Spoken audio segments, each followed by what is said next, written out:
Nascido em Itabuna, na Bahia, e formado em Direito, o nosso convidado de hoje já atuou como assessor na Secretaria de Esportes e Projetos Sociais no CTN, Centro de Tradições Nordestinas. É isso mesmo, Carol. Eleito com mais de 58 mil votos, no SampaCast de hoje, recebemos o recém-chegado vereador Gabriel Abreu. Você entender que você é do tamanho dos seus sonhos. Nós somos do tamanho dos nossos sonhos. São Paulo nos ensina a se olhar no espelho e entender que, em primeiro lugar, a gente precisa acreditar. Acho que o segredo está sempre no equilíbrio. O segredo da vida, ao meu ver, está no equilíbrio. Isso, se você é tão do bem, por que você vai se meter na política? Você é só uma gotinha nesse oceano, você não vai fazer a diferença. Se não for para transformar vidas, não faz sentido estar aqui. Isso aqui não pode ser um sonho meu. Isso aqui não é um mandato para eu me servir. Que seja um mandato para servir.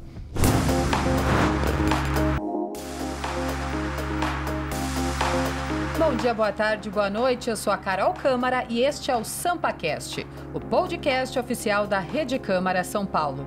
E ao meu lado hoje o repórter convidado Murilo Rincon. Tudo bem, Murilo? Tudo jóia, Carol. Olá para você, olá para todo mundo que nos acompanha e olá para o nosso convidado de hoje, o vereador Gabriel Abreu. Seja muito bem-vindo ao SampaCast, vereador. Muito obrigado a todos que nos assistem. Você, Murilo, Carol, é uma honra, um prazer estar aqui com vocês. Vereador, você não é aqui da cidade de São Paulo, né? Nasceu em Itabuna, na Bahia. Eu queria que você contasse um pouquinho quando que você veio para São Paulo e o que mais te impactou quando você chegou aqui. Eu sou natural da Bahia, na cidade chamada de Itabuna, ali próximo de Ilhéus, e vim para São Paulo em 2008, como muitas histórias que vieram para São Paulo, em busca de um sonho. E no meu caso ainda como homem de juízo, ou seja, aquele que quer ser feliz, obedece às mulheres. Então, na época eu era namorado da minha atual esposa e única, diga-se de passagem, né? Renata Abreu, deputada federal. E vim pra cá, me formei em Direito, aqui formei minha família, lutei pelos meus sonhos. E o que mais me chamou a atenção ao chegar em São Paulo, realmente, assim, trazendo como um ponto positivo e outro reflexivo, é que de fato São Paulo é a grande terra das oportunidades. Aqui a gente consegue sonhar e tornar o sonho realidade. Mas também chamou um pouco a atenção daquele jovem baiano que viu realmente uma cidade muito dinâmica. Para que a gente consiga alcançar esses sonhos, a gente não pode nem um dia deixar de lutar por eles. Até em uma experiência que eu tive no estágio ainda no tribunal, e eu percebi que aprendi uma coisa com um colega de trabalho que olhava muito para o trabalho dos outros. E naquele dia eu aprendi uma ideia de que aqui o segredo é você nem olhar para trás. Porque só no ato de olhar para trás, 30 já passaram na sua frente. Então segue seu sonho, luta por seus objetivos que vai dar certo. E você mencionou agora que você é formado em Direito, né? Exato. Como foi a tua escolha por essa área e por que decidiu cursar Direito? No momento de fazer faculdade, eu tive duas referências. Uma foi a própria Renata, que já fazia Direito. E a outra foram as expectativas de vida, entender aonde atuar, aonde a gente realmente poder fazer a diferença e poder construir a nossa família naturalmente. Então, o ponto de encontro foi a Faculdade de Direito, porque um advogado, com todos os conhecimentos jurídicos, você tem uma amplitude muito grande de poder atuar em qualquer área. Alguém que tenha conhecimento jurídico pode trabalhar na área de economia, pode trabalhar na área de administração de empresas, pode trabalhar na área social. Qualquer área, você vai precisar de um mínimo de conhecimento jurídico que vai trazer as normas do nosso convívio em sociedade, né? E, vereador, você também já atuou como assessor, né, do então secretário Felipe Beccari na Secretaria de Esportes. Conta pra gente como foi esse período e que experiências você adquiriu lá. Eu vou começar trazendo uma reflexão da pasta do esporte, que se soma dentro de um propósito nosso de vida, pois a gente tem um local aqui em São Paulo chamado CTN, Centro de Tradições Nordestinas, e lá há 33 anos a gente desenvolve trabalhos sociais. E quando a gente fala em cuidar de quem mais precisa, promovendo transformação na vida das pessoas, a gente acredita muito que o esporte e a cultura são ferramentas fundamentais. Então, essa caminhada no esporte foi para mim uma experiência maravilhosa e que só comprovou essa tese de que o esporte ele vai além de uma qualidade de vida, vai além de resgate de pessoas, mas também de gerar novas perspectivas de vida. E ao lado do Felipe Beccari, que é um grande apaixonado pelo esporte, ele é educador físico, além de ser um grande defensor da causa animal, a gente procurou desenvolver um trabalho muito sério nesses pilares que eu já citei aqui anteriormente, e foi uma experiência única, até porque eu estou falando de alguém que se tornou um grande amigo para a vida toda, e junto com a parte política a gente realmente busca fazer a diferença. Eu vi aqui que você participou de projetos sociais, na verdade, lá no CTN, né? Eu queria que você falasse um pouquinho a respeito desse trabalho desenvolvido lá e aproveitando também as diferenças que você encontra lá da Bahia aqui para São Paulo, como que você... Rapaz, a gente pode começar aqui, vai um tempinho. A gente tem tempo, fica tranquilo.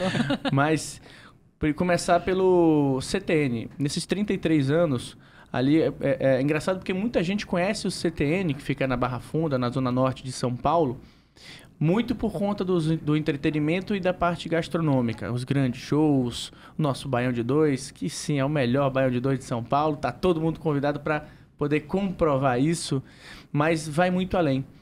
A gente está falando de uma casa de cultura nordestina, onde a gente procura promover a experiência.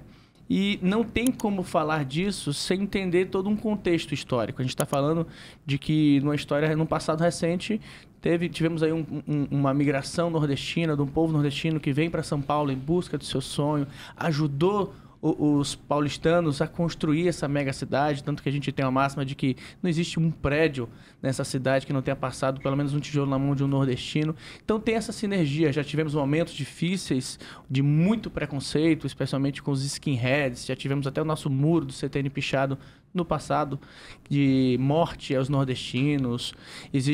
Está na história uma luta nossa, que na época, inclusive, o secretário de Justiça era o Michel Temer, ele mesmo fala que a primeira delegacia de combate a crimes raciais foi por conta do CTN. Então tem toda uma luta por trás.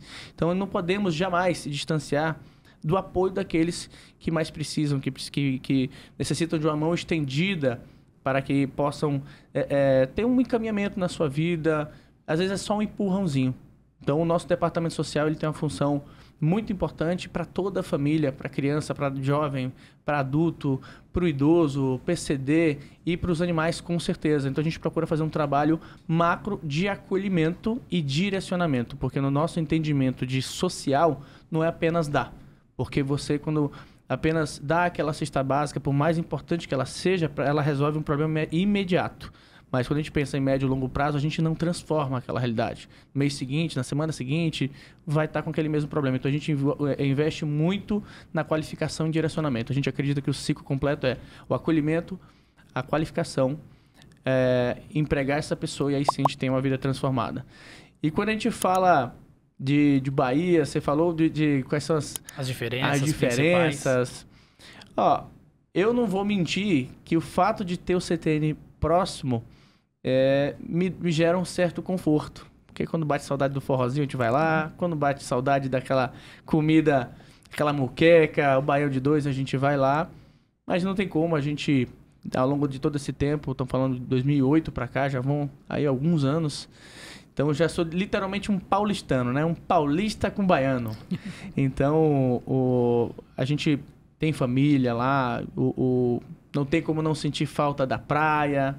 Mas a gente vai compensando do jeito que dá e, graças a Deus, a gente está falando de uma cidade que nos dá oportunidade. Então, à medida que a gente vai conseguindo, a gente se organiza, volta para poder matar a saudade, ver a família, mas a gente não consegue mais faltar São Paulo, não. São Paulo virou minha casa, né?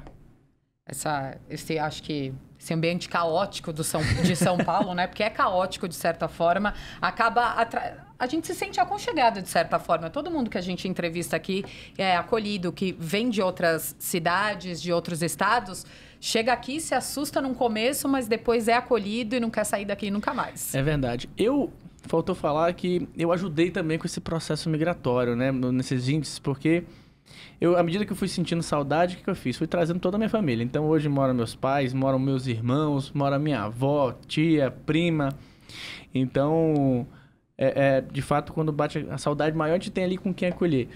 Mas, definitivamente, você foi muito feliz na sua fala, porque do jeitinho caótico de São Paulo, você é acolhido.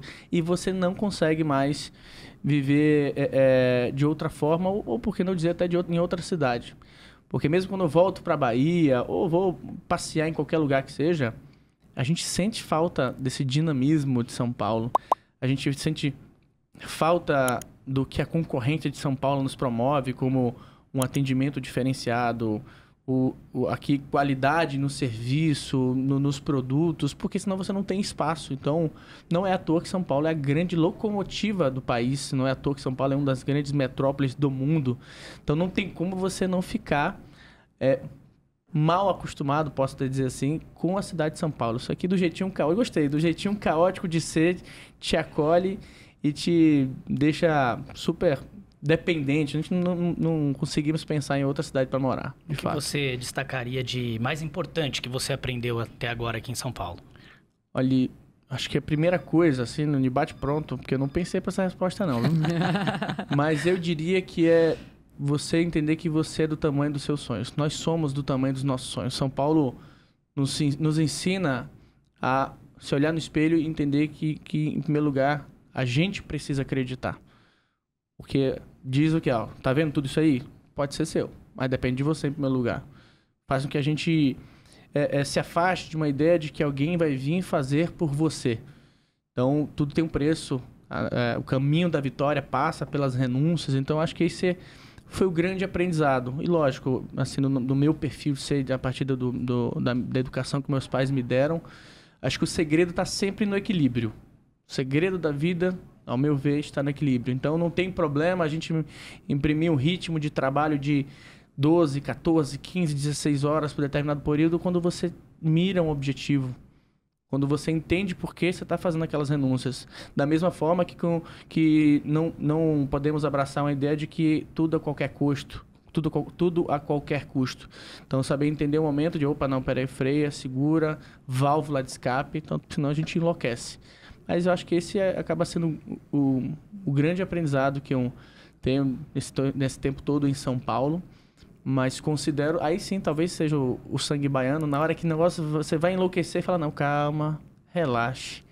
E aí eu consigo encontrar o equilíbrio e a gente vai jogando esse jogo, até porque tenho bastante tempo, tenho só 35 anos, apesar de ter chegado cedo com 16 anos, casei cedo com 21 anos, 3 filhos, mas temos bastante tempo pela frente ainda. E, vereador, você é próximo, né, de grandes nomes da política, como Renata Abreu, Felipe Beccari. Eles te serviram de inspiração para essa sua caminhada política? Como que surgiu essa vontade de também entrar para a política? Com certeza, com certeza. Quando a gente fala de inspiração, a primeira pessoa que vem na minha mente, de fato, é a Renata Abreu. E eu vou citar aqui como Renata Abreu, como uma deputada, porque vai muito além de uma esposa. De fato, se eu pudesse, eu casava 1000 vezes com ela se eu tivesse a oportunidade, porque não existe pessoa que me faça mais feliz, que melhor pessoa para ser a mãe dos meus filhos. Mas trazendo aqui, enquanto fonte de inspiração, Renata, sem sombra de dúvidas, é meu grande exemplo. Não tenho a menor dúvida que nos meus momentos mais agoniantes aqui na casa, quando eu tiver na dúvida do que fazer, eu vou me perguntar o que Renata faria. E eu digo isso de novo, não por ser marido da Renata, mas por acompanhar toda a trajetória dela na política, perceber o quanto ela conseguiu ganhar credibilidade de um extremo ao outro, especialmente a partir da capacidade que ela tem do diálogo, de buscar solução ao invés de fomentar o ódio quando você está aquele caos, entendendo que isso aqui pode gerar um certo sensacionalismo que vai me ajudar a ter mais voto. Mas espera aí, qual é o propósito que me traz aqui? Que é realmente fazer a diferença na vida das pessoas. Então, eu venho com essa essência que eu aprendo com a Renata e que, confesso, entender que é o caminho certo quando eu vejo ela pegar na presidência do partido, um partido com 0 representatividade no Congresso, e em menos de 10 anos chegar à segunda bancada do Senado, quando a gente já chegou lá com 11 senadores, hoje estamos com 7, quando a gente chega a uma bancada de 20 deputados federais. Então, assim, e de novo, acompanhado de credibilidade, participar recentemente aí da eleição e posse do novo presidente da Câmara dos Deputados, Hugo Mota, e eu ter a oportunidade de estar ao lado dela e ver o carinho, a respeitabilidade e o interesse desses grandes players do Brasil em ter ela por perto. Então, isso com certeza é uma grande fonte de inspiração. E, lógico, grandes amigos que se tornaram e com uma trajetória linda e inspiradora, como o próprio Felipe Beccari, alguém que soube fomentar o que já existia em mim, que é um amor pelos animais, e trazer isso numa linha de compromisso. Que às vezes a gente tem isso no nosso dia a dia, na nossa rotina, no nosso desejo de foro íntimo, mas não sabe às vezes se expressar. Então o Felipe foi uma ferramenta muito importante para poder fazer eu externalizar toda essa vontade, esse desejo de lutar, por que não dizer, pelos direitos dos animais. Afinal, eles não conseguem falar para pedir socorro, para poder expressar suas vontades, seus sentimentos. Recentemente, de um resgate que, mais uma vez, super emocionante que o Felipe fez, mostrando até o compromisso dele com a causa. Porque muita gente faz pelo caráter eleitoral, né? Ele estava em Brasília trabalhando, ficou sabendo de uma denúncia muito séria e foi resgatar em Brasília. E há quem diga, mas ele não, o eleitor de Brasília não vai votar nele, mas é o compromisso pela causa. E você vê ali uma cachorrinha numa vulnerabilidade, doente, e assim, ao ele abraçar, você percebe. Naquele momento ali, faz a gente olhar e falar, tudo isso vale a pena. E eu respeito quem não entende, ou até mesmo quem não acredite, mas uma coisa que a gente não respeita é você querer fazer maldade, crueldade, maus tratos, como a gente sempre defende aqui, o combate aos maus tratos, por esporte, por alegria. E infelizmente, eu não consigo explicar, mas tem pessoas que fazem e me perguntam assim, será que tem prazer em ver aquela situação deplorável dos animais? Então, com certeza o Felipe, dentre outros grandes amigos, como foi o Ninja, como o André Bueno, deputado estadual, muitos e muitos amigos que são minha inspiração, me servem de inspiração para essa caminhada política. E ser vereador sempre foi um sonho teu? Como foi isso? Foi se tornando. Eu vou ser muito honesto contigo, Murilo. Se eu falar para você, Gabriel de 10 anos atrás, tinha esse desejo? Não. Mas o Gabriel de 10 anos atrás já estava atuando na política. Então, existe uma caminhada política antes de um mandato. Quando eu vejo Renata se insurgir para a política, ganhar todo esse espaço, essa respeitabilidade, foi natural eu confrontar um sentimento que eu tinha, sentimento esse que muitos ainda têm, de que a política não presta, de por que você vai se meter nisso, se você é tão do bem, por que você vai se meter na política? Você é só uma gotinha nesse oceano, você não vai fazer a diferença. E em pouco tempo de mandato, ela conseguiu mostrar para mim que esse oceano seria muito menor sem essa gotinha. Que ela sim pode fazer a diferença para as pessoas e que a maior besteira que a gente pode falar nessa vida é porque você é tão do bem, o que você vai fazer na política? Sendo que é justamente aí. Se os bons não participam, os maus se perpetuam. E eu fui percebendo o quanto a ferramenta política, que é a única ferramenta existente que pode gerar transformação social, por que não participar? Então a gente começa participando através de uma vida partidária, entendendo como funciona o processo eleitoral, aglutinando pessoas em torno de ideias, encontrando nas pessoas o ponto de convergência e não de divergência, tentando aglutinar pessoas não pelo ódio, e sim pelo propósito. E aí a gente foi fazendo, assumi por um período presidência municipal do partido, foi quando a gente saiu de um vereador, fomos para 3, depois eu fui para uma missão de ordem estadual, depois nacional, então teve toda uma caminhada. E foi convergindo nessa candidatura, que não foi uma decisão minha, foi uma decisão coletiva. Eu realmente venho dessa escola política partidária de que ninguém é candidato de si próprio. Você, para chegar a um mandato, como de vereador de São Paulo, que eu ouso dizer que é um dos mais difíceis, se não for o mais difícil de todo o país, você não consegue chegar impondo, você não consegue chegar sendo um chefe. Você tem que minimamente ser um líder, você tem que ser alguém que consegue convergir e representar uma ideia que muitos defendam. Vereador, você está assumindo agora, né, seu primeiro mandato. Como que está sendo esse momento para você? E quais desafios você espera enfrentar aqui na Câmara? Está sendo mágico. Eu não sei se... Eu já usei a expressão algumas vezes de que a fichinha ainda não caiu. Mas eu não sei se ela não caiu ainda porque eu ainda não parei no mesmo lugar para ela cair. Porque eu não parei. Enquanto alguns estão falando isso, tem um pouco mais de um mês que começou o mandato. Eu prefiro pensar que já passou um mês. A gente entende que o mandato ele tem que ser a materialização de um sonho sonhado com muitas pessoas ao longo de uma campanha, ao longo de toda uma história. Então a gente tem compromisso, a gente consegue olhar para trás e enxergar com o que a gente falou, aonde estão essas pessoas, quais são as dores delas. E a partir daí a gente tem o compromisso, a responsabilidade de montar o melhor time para que possa trazer propostas de solução para essas dores. Eu falei muito ao longo da campanha uma frase que é: se não for para transformar vidas, não faz sentido estar aqui. Isso aqui não pode ser um sonho meu. Isso aqui não é um mandato para eu me servir, que seja um mandato para servir.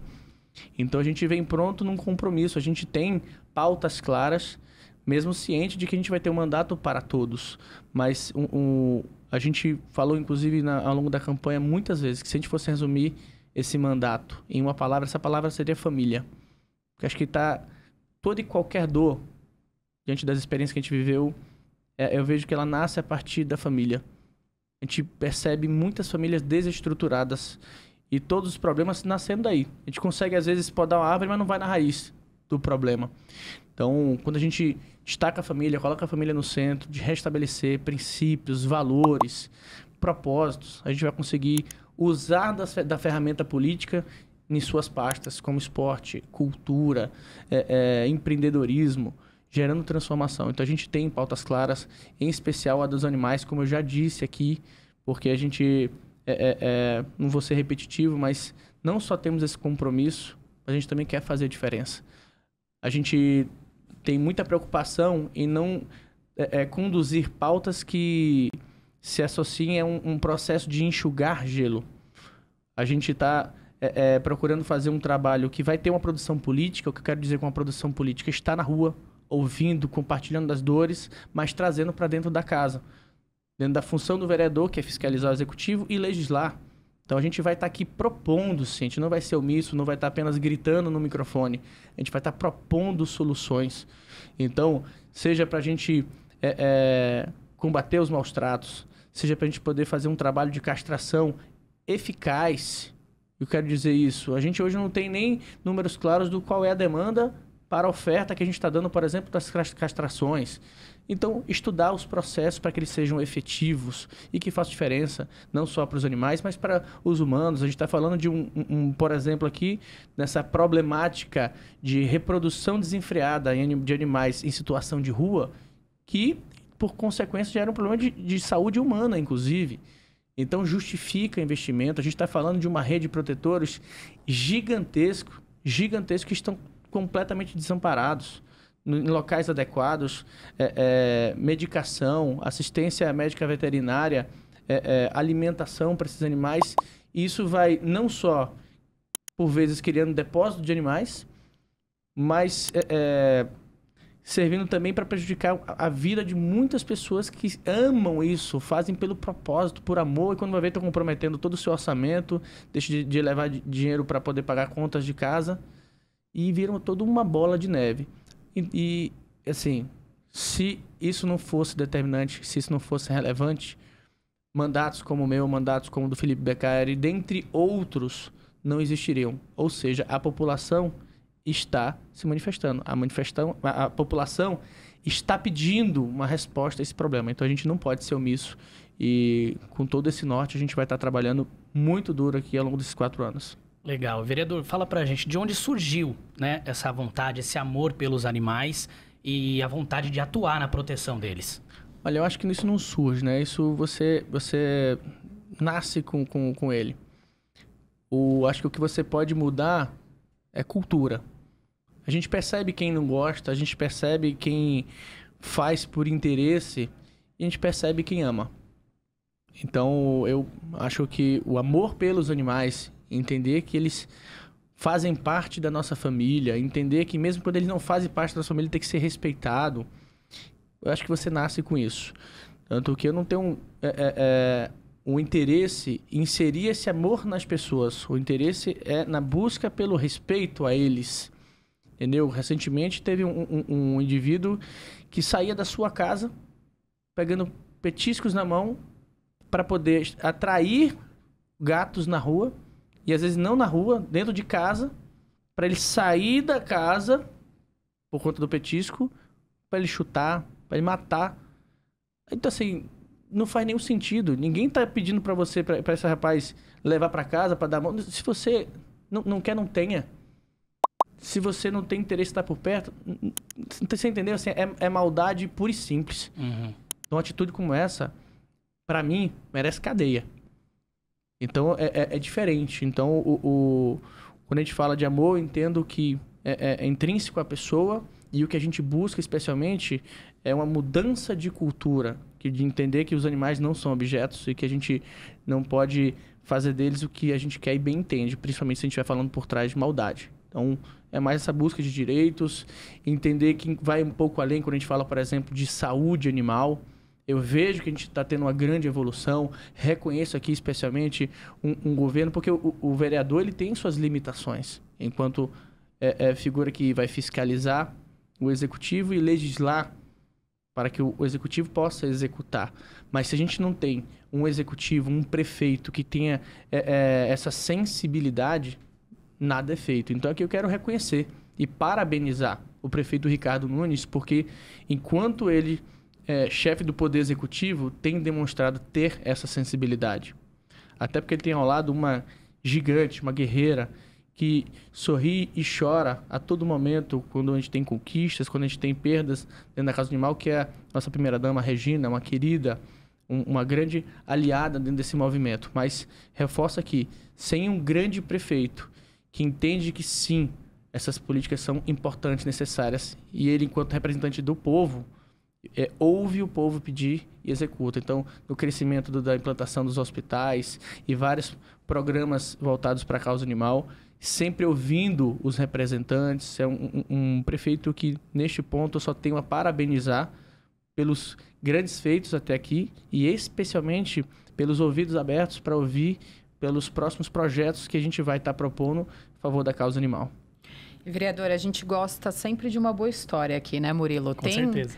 Algum resgate que mais te marcou? Alguma história que mais te marcou de um resgate? Rapaz... Olha, eu vou ser caseiro na minha resposta, viu? Porque, como eu falei, eu acho que aquele amor à primeira vista... Eu vou contar dois. Porque um ficou guardado para sempre. Mas o primeiro deles é o do próprio Marley, que virou meu filho.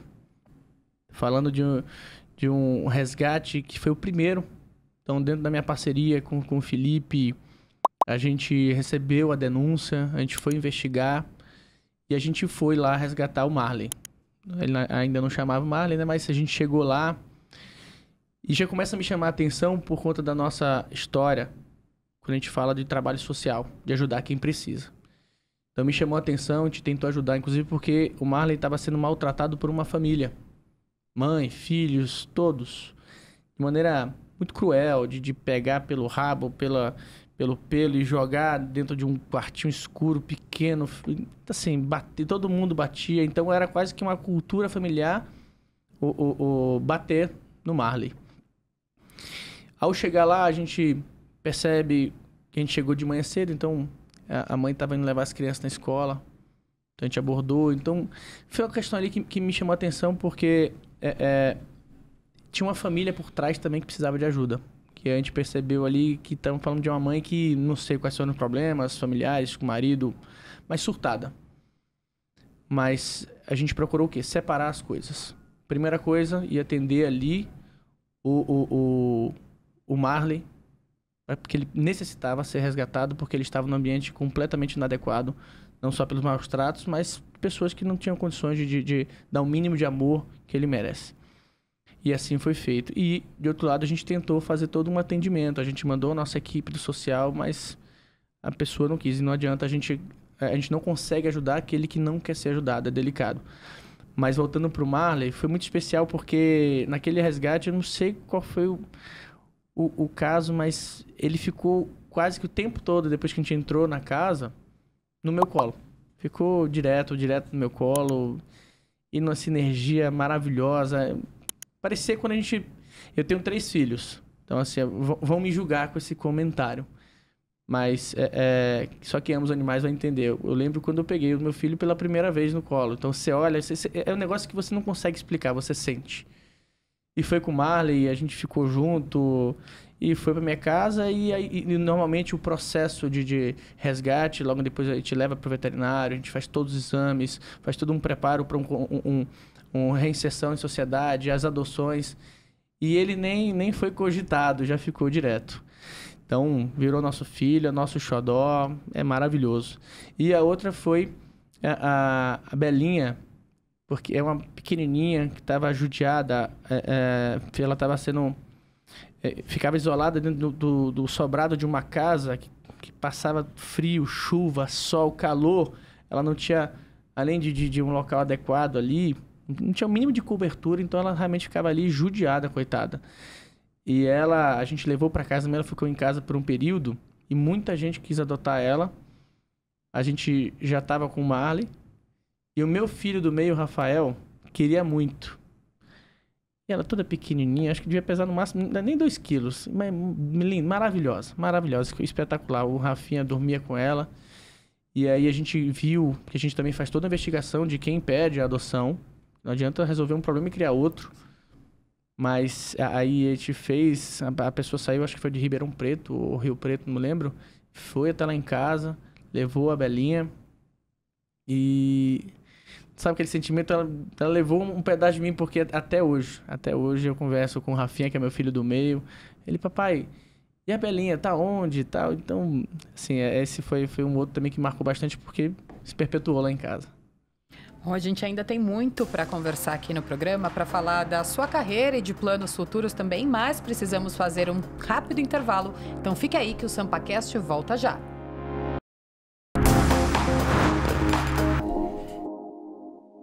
Nossa entrevista com o vereador Gabriel Abreu já vai continuar, mas antes a gente tem um lembrete importante. É isso aí, Carol. Você que está curtindo esse episódio pode ficar por dentro de toda a rotina da Câmara e acompanhar todos os nossos conteúdos no canal oficial da Câmara no YouTube.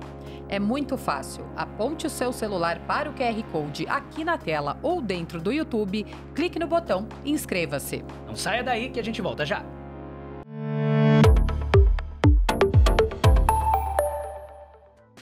Conheça o Em Tramitação, o programa que te apresenta as propostas que são discutidas na Câmara Municipal de São Paulo e te explica como falar com os vereadores da cidade. É toda segunda-feira, às 9h20 da manhã. Se inscreva no nosso canal no YouTube para não perder nenhum conteúdo. Rede Câmara, sua conexão com a política da cidade.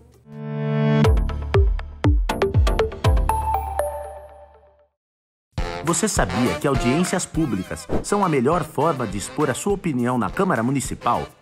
É um direito seu, garantido pela Constituição Federal. Mesmo sem ter um mandato, nas audiências públicas você pode opinar sobre um projeto de lei. Leis também podem ser alteradas, levando em conta a opinião popular nas audiências públicas. Curtiu? Compartilhe com seus amigos e acompanhe nossa agenda de audiências públicas. É a Câmara Municipal de São Paulo, cada vez mais conectada com você. Família, pra mim é tudo. Quem não luta pela família não luta por nada. Porque quando você sonha, você luta por algo. Então a gente percebeu que a gente precisava melhorar a nossa forma de se comunicar. As pessoas estavam enxergando... E a gente ainda ouve muito, né? Ah, só aparece de 4 em 4 anos, nunca vem aqui. E é engraçado que quem acaba falando isso são pessoas que acabam vendo você direto, né? É muito contraditório isso. Voltamos com o SampaCast, que hoje recebe o vereador Gabriel Abreu.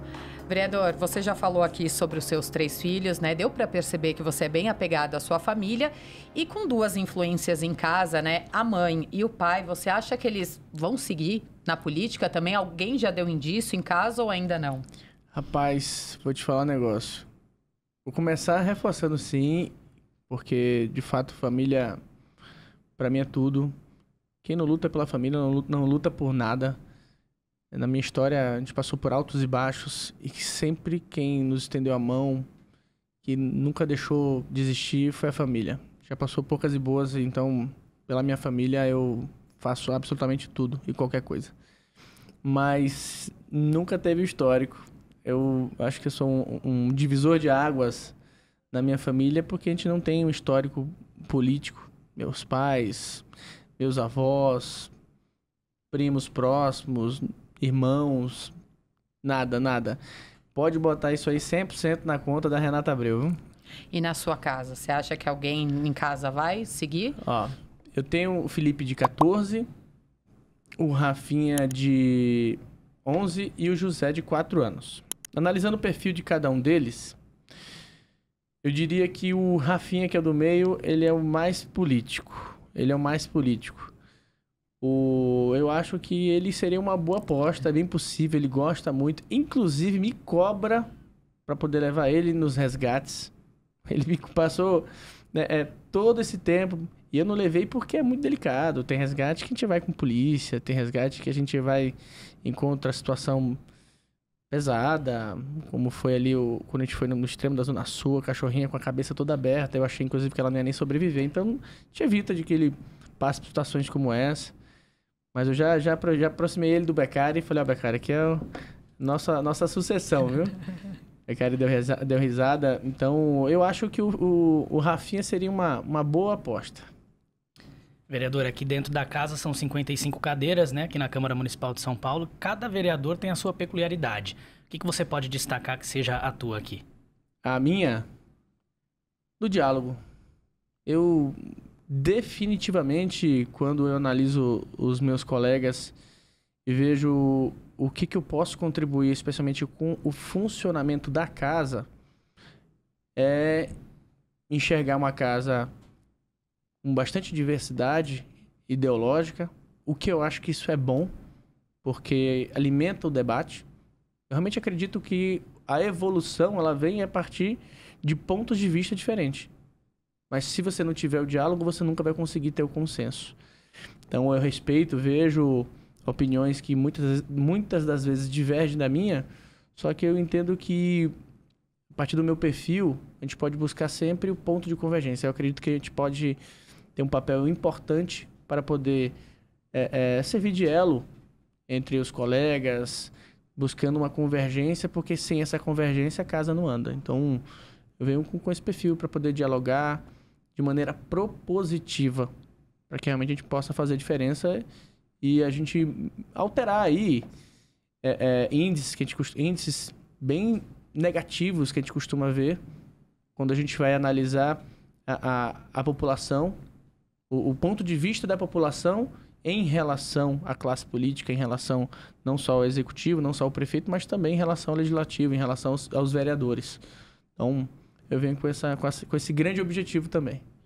E, vereador, você já tem ideias de alguns projetos? Já apresentou algum? E que possa também dar um spoiler aqui pra gente? Posso. A gente realmente já tem... A gente realmente aproveitou esse período de recesso somado com o período pós-eleitoral, não só para descansar, porque a gente precisa também, nós não somos uma máquina, nós temos família, eles precisam desse apoio, mas a gente realmente procurou imergir nas dores que a gente viu das pessoas, separado por temas. Então a gente preparou um grande ato, onde a gente está até contando essa história nas redes sociais, separado por tema. Então, no tema da causa animal, no tema da população idosa, no tema da cultura, no tema do esporte, no tema do urbanismo, como essa questão das enchentes. Então, a gente tem feito algumas coisas. Eu vou destacar aqui, o que eu acabei até passando à frente de todos os projetos, a gente começou a contextualizar sobre essa questão urbanística no que diz respeito às enchentes, esses desastres provenientes do clima. E eu acho que se destaca o quê?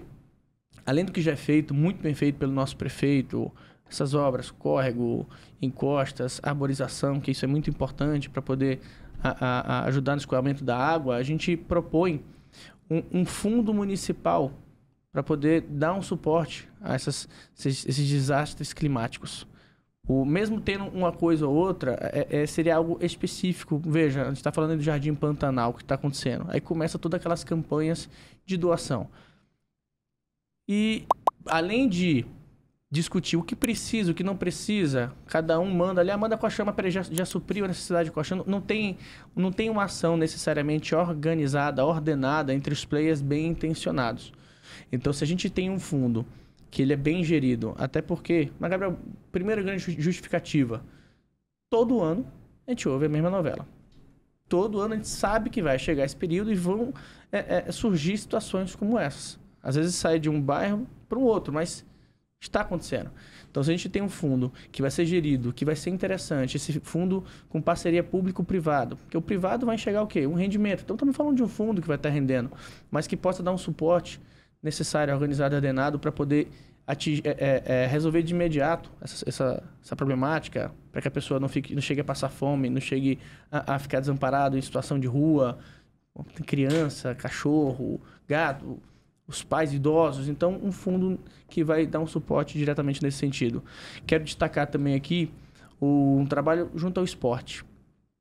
Eu, como falei, da nossa experiência adquirida não só com o social, mas com o esporte, a gente acredita muito no esporte como uma das grandes ferramentas para poder fazer com que nossas crianças, e eu estou falando aqui especialmente as que vivem em situação de vulnerabilidade, aquelas que, quando a gente vai na periferia, a gente percebe que não estão tendo direito de sonhar. Eu quero defender uma ideia que, com o esporte, a gente pode complementar a educação. Eu concordo 100% de que o melhor investimento, a melhor forma de mudar a realidade daquela criança, amanhã jovem, depois adulto, é a educação, não tenho a menor dúvida. Mas todo mundo já foi criança. E quem tem atuação em comunidade sabe o quanto essas crianças não têm, a começar da sua própria casa, o pior lugar para se estar. Onde você tem violência, você tem droga, onde você tem um descaso total. E essa pessoa busca um refúgio na rua, chega na rua, se depara ali com a comunidade, com esgoto a céu aberto, e os ídolos passam a ser o quê? Aqueles que passam com armas, com cordão de ouro, com moto, e o Estado distante. É fácil falar para essa criança, não, vai lá, estuda, que vai sair da sua realidade. Nem todos vão ter maturidade com isso. Para mim foi muito impactante, eu não consigo aceitar como algo normal ver uma criança de 8 anos já sendo auto-intitulando como traficante.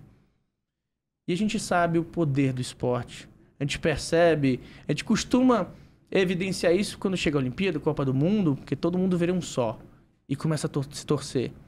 Mas deixa de se atentar a um fator de que o esporte pode ser esse grande instrumento para resgatar essas crianças, parar de a gente perder, especialmente dos 4 aos 12 anos.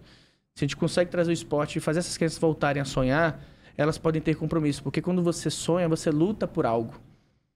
Então, quando você está desse objetivo, você não desvia. Aí você insere a educação. Eu acho que o esporte pode ser uma ferramenta fundamental para a gente, aos poucos, combater a assiduidade nas escolas, aos poucos cobrar disciplina nas escolas e, por fim, cobrar desempenho. Acho que o esporte pode ser um instrumento fundamental, mas carece de investimento. Então, aí eu quero defender aqui 2 coisas.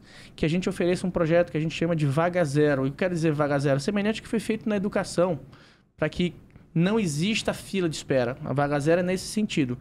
Quem quer botar seu filho no esporte, na modalidade que for, seja ofertado pelo poder público, e isso é possível de ser feito sem precisar criar todo um aparelhamento. A gente tem hoje 46 centros esportivos, a gente tem quase 300 clubes da comunidade, fora entidades que já atuam, estão presentes nesses locais e muitas das vezes de maneira voluntária. Se a gente conseguir fazer um per capita, como foi feito na educação, acho que a gente consegue ofertar vagas suficientes, a gente tem orçamento para isso.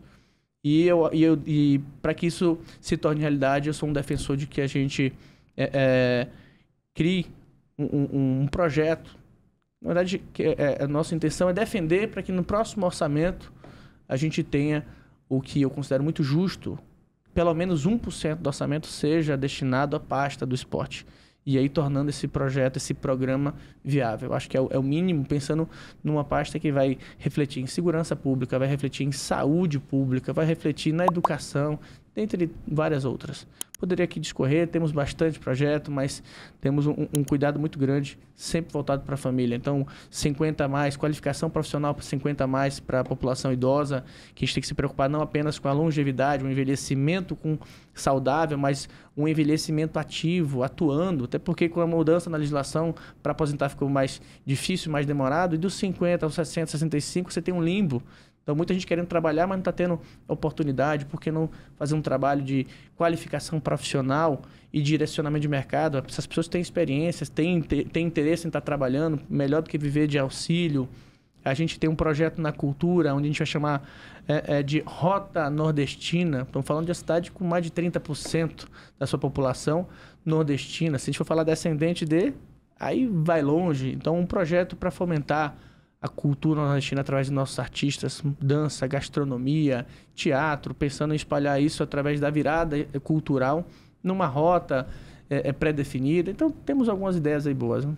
Vereador, você tem uma forte presença nas redes sociais. Queria que você falasse para a gente da importância da tecnologia para chegar na população, né? Chegar nos eleitores, não só os seus, mas de outros vereadores aqui também. E se é a porta principal hoje para chegar nos jovens? Eu concordo 100% de que as redes sociais é a melhor forma da gente falar com os jovens, porque é assim que eles falam. Eu acho que é interessante a gente fazer uma reflexão até de maneira contrária. Como que eles falam? Eu vejo pelos meus filhos. Meus filhos se comunicam e consomem conteúdo de maneira completamente diferente do que a gente consumia na nossa época. Então, a gente ainda ligava a televisão porque sabia que naquele horário ia passar. Se a gente atrasasse, nossa, perdi parte daquele programa. Aqui é tudo on demand, então eu quero ver isso agora, volto, vai. Na verdade, isso até avança, né? Tem criança hoje que vê um e-mail, velocidade. Então, é uma outra forma de se comunicar. E se a gente não se atualizar, vai existir uma crise de representatividade maior ainda, porque a gente vai estar falando A e eles vão estar entendendo Z ou não entendendo. Então, sim, defendo muito uma comunicação efetiva pelas redes sociais. E o trabalho que a gente procura fazer nas redes é sim de aproximação. Aqui eu falei anteriormente, a gente tem uma vida partidária. Eu sou do Partido Podemos, que é presidido pela Renata Abreu, presidente nacional do Podemos. Antigo PTN, Partido Trabalhista Nacional. Por que mudou? Porque quando a Renata assume a presidência nacional, na época de 2012, 2013, estava tendo aquelas grandes movimentações, manifestações, o gigante acordou, não são apenas 20 centavos, não lembro quantos centavos eram exatamente, mas todo mundo lembra daquele episódio. E a gente parou para pensar e falou, gente, peraí, alguma coisa está acontecendo. Quando a gente faz pesquisas e entende que 80% da população não se sente representado pelos partidos nem pelos políticos, a gente não pode fingir que nada está acontecendo. Então a gente foi estudar sobre crise de representatividade no Brasil e fora do Brasil. Então a gente percebeu que a gente precisava melhorar a nossa forma de se comunicar. As pessoas estavam enxergando... a gente ainda ouve muito, né? Só aparece de 4 em 4 anos, nunca vem aqui. E é engraçado que quem acaba falando isso são pessoas que acabam vendo você direto, né? É muito contraditório isso. Mas, em suma, a partir desse estudo, a gente cria um movimento partidário, Podemos. E uma das coisas que a gente acredita muito é que a participação popular vai ser determinante para a gente afastar aos pouquinhos essa crise de representatividade, afastar devagarzinho essa ideia de que a política é ruim, afastar aos poucos que político é tudo bandido. Chega a ser assim, difícil de compreender, né? Então, às vezes, a gente vai falar para amigos, que até você falar que você é candidato, não, você é meu amigo, tudo certo. Então, eu sou candidato. Ih, rapaz, virou bandido? Assim, não faz sentido. Não faz sentido. Ao invés da gente estimular, então a gente procura através da rede, que é uma ferramenta efetiva para chegar diretamente até as pessoas, dialogar com as pessoas, ouvir e poder quebrar essa resistência. E, por que não, passar esse sentimento de sim representatividade. Ou seja, eu lhe represento. O que você acha disso? Nós... Com a rede social, a gente pode ter um mandato consultivo, participativo, consultivo, e por que não decisório? Qual a dificuldade hoje da gente compartilhar a decisão com aqueles que representamos?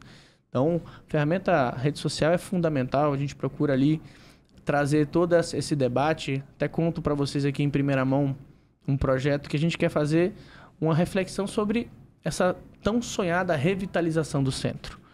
Veja que é assunto que todo mundo fala, todo mundo tem opinião, só que enquanto cada um tiver a sua opinião e não tiver um mínimo de convergência, vai para que lado? Se a gente pegar esse copo aqui e botar ele no meio, distribuir 100 cordas, cada um puxando no seu mesmo peso, aí um tá mais forte, puxa um pouquinho, ele nunca vai sair do lugar.